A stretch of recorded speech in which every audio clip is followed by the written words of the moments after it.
This news is funded by viewers like you. Please support our work at democracynow.org/give. This is Democracy Now!, democracynow.org, the War and Peace Report. I'm Amy Goodman. As the New York primary approaches, we end today's show with the man New York Magazine calls, quote, the most endangered Democrat in America. Jamaal Bowman represents New York's 16th Congressional District, former Bronx middle school principal. His re-election bid is showing the powerful role of AIPAC, the American-Israel Public Affairs Committee, in Democratic primary politics. The pro-Israel lobby group reportedly plans to spend as much as $25 million to defeat Bowman, who was one of the first lawmakers to call for a permanent ceasefire after October 7th.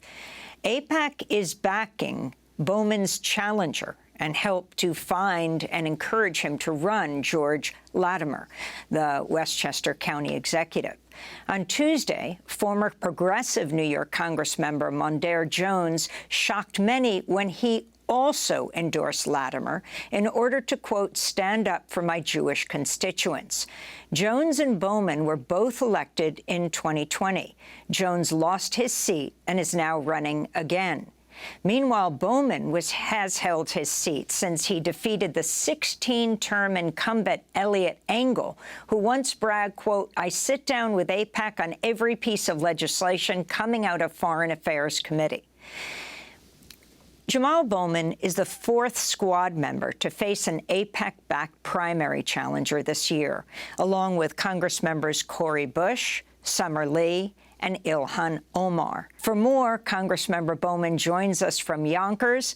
Congressmember Bowman, welcome back to Democracy Now! The primary is coming up fast. I think June 15th begins early voting. Can you talk about, the kind of history that's being made in this re-election bid for your seat? Yes, it's unprecedented. I believe AIPAC is spending more money in this race than they have ever spent before. You know, they are bombarding my constituents with ads, ironically, that have nothing to do with Israel, even though they are a lobby group for Israel. And so it's been overwhelming for the district. The district is actually pretty tired of it and frustrated by it and angered by it because they know my record. They know what I've done the last 3 years, bringing in over $1 billion to the district, reducing gun violence, investing in mental health and substance abuse, investing in affordable housing, etc.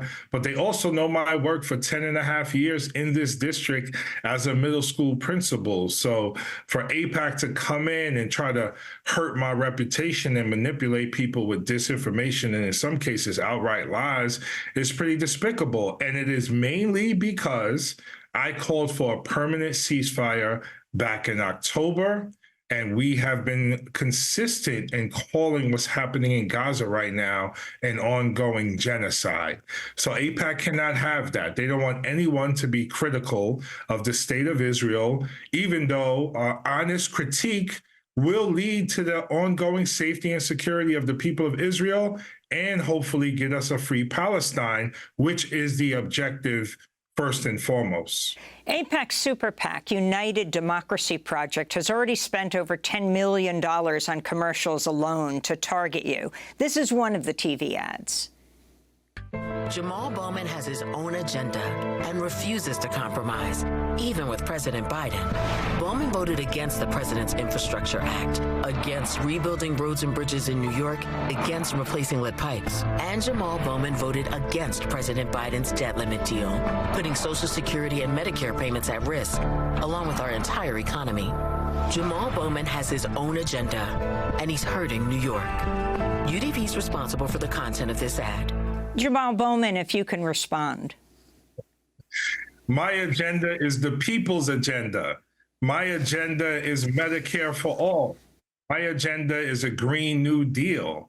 My agenda is ensuring we put forward President Biden's full agenda, which includes universal child care, universal pre-K, paid leave for the first time in U.S. history, historic investments in affordable housing. We have an affordable housing crisis right now, and President Biden with Build Back Better was trying to move forward on that issue. And we were working with him to move forward on affordable housing and all of Build Back Better, but it was stopped in the Senate by Senator Joe Manchin.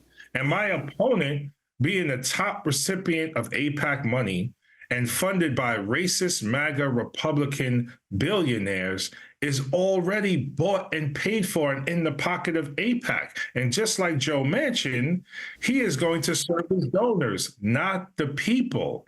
And so the people of our district have to ask themselves, do I want another Joe Manchin in Congress serving donors?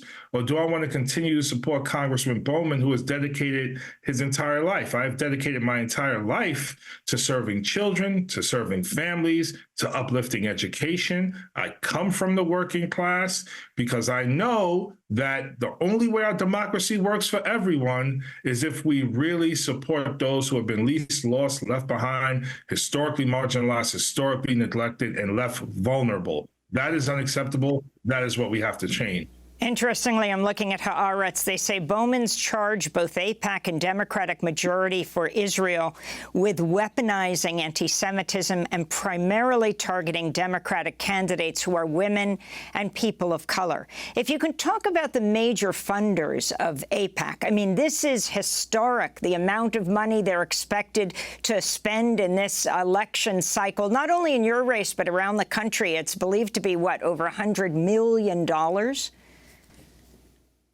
Yeah, it's, again, it blows you away the sheer amount of money they're looking to spend. And they have donors like Paul Singer and others like him who support Supreme Court justices who have supported the gutting of voting rights. Many of their donors support taking away a woman's reproductive rights, taking away affirmative action. They support at least 109, I believe, election deniers, people who did not want to certify, or members who did not want to certify the 2020 election results. So this is a right-wing organization. This is an extreme organization. This is a racist organization. And they're the ones trying to come in and buy this seat from a minority community with their first Black representative finally speaking up for justice, equality, and our collective humanity. It's really, really gross when you think about the spending. If you can talk about the Jewish groups that have rallied around you, Democratic Congressmember Bowman. No, thank you for that, because just like the African-American community, the Jewish community is not a monolith. So we have tremendous support from organizations like Jewish Voices for Peace, Bend the Arc, Americans for Peace Now, If Not Now, the Jewish Vote, the C4 arm of JFREJ, and many others. And so, yes, there are Jewish constituents who want me to have a different approach to Israel in general, and specifically a different approach to what's happening in Gaza. But there are many Jewish organizations and many Jewish constituents who support the work I'm doing and understand very clearly that a pathway to peace forward has to include a free Palestine.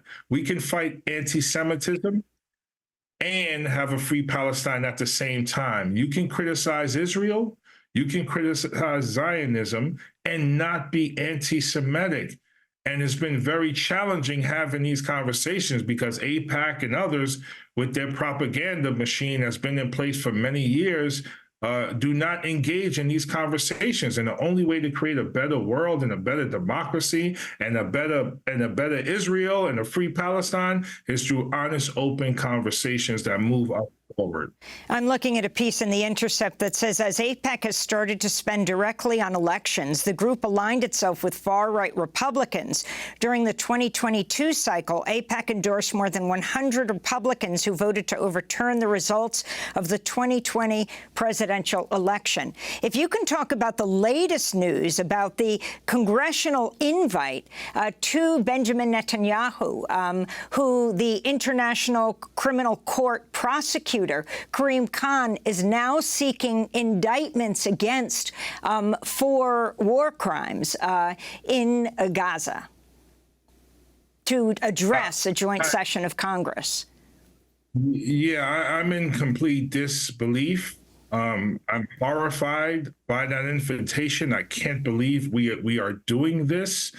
You know, when you think about it, when I think about my Palestinian constituents, my Muslim constituents, my constituents who stand up for justice and humanity, who have been fighting to end this genocide in Gaza, what we see is the continued, not just ignoring, but dehumanization of Palestinian people by inviting Benjamin Netanyahu to address a joint session of Congress. We are stating to Palestinians that your lives do not matter. Your lives are less sacred, less precious, and less valuable than other lives, particularly the lives of those Israeli lives. And it's particularly disgusting because most of the people who have died in Gaza, been killed in Gaza, are women, children, and babies. I can't believe we're inviting him here right now. Democracy Now! Is funded by viewers like you. Please give today at democracynow.org/give.